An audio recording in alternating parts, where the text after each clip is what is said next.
Paolo Abilino at Kim Chiu kakilig-kilig daw san banda.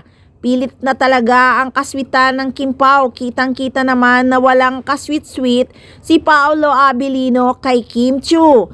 Pero ang mga fans ng Kim Pao daw ay kakilig-kilig daw. Hays, kakatawa 'di ba? Sige nga, panoorin nyo.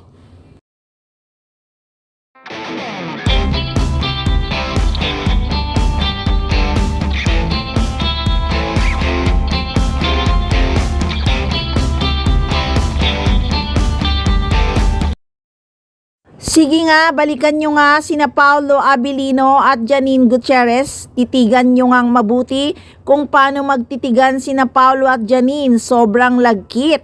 Mapifeel mo talaga na love nila ang isa't isa. At nakakamatay talaga ang kilig.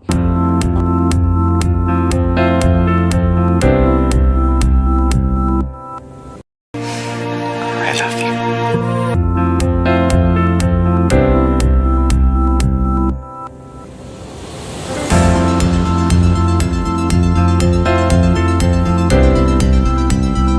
Ang Kim Pao, wala ngang kakilig-kilig. Naku Lord, wag na kasing ipilit kasi, di ba may kasabihan, pag hinog sa pilit, maasim. Ay nako.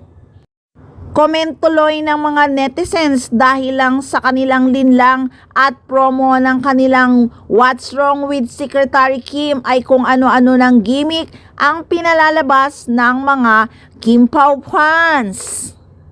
Bakit naman si Janine Gutierrez kahit bagay na bagay, kahit kanino itambal, wala namang nabuong love team, di ba? Para lang sa promo, hindi nila ipinipilit na i-love team sa iba si Janine. Kumbaga, trabaho lang talaga si Nini, walang halong panlilinlang.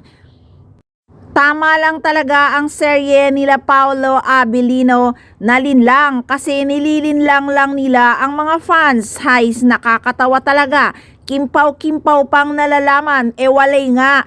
Wag nga kayong assuming Paunin is forever. Baka nga magpakasal na next year ang Paunin. Asa pa kayo? Hay, showbiz talaga, mapanin lang. Abang-abang lang kayo mga assuming at may ayuda na ang Paunin. Malapit na. Kumbaga, it's time to shine. At take note ha, hindi si Paolo Abilino ang dahilan ng hiwalayan nina Kim Chiu at Sian Lim. At hindi si Kim Chiu ang may problema, si Sian Lim. Dahil si Kim Chiu ay hindi ganong klaseng babae na basta-basta na lang makikipaghiwalay sa isang lalaki.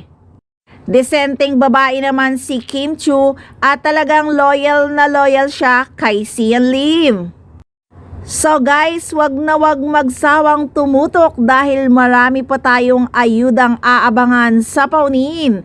Kaya tutok lang, dito lang sa Maarteng Machika!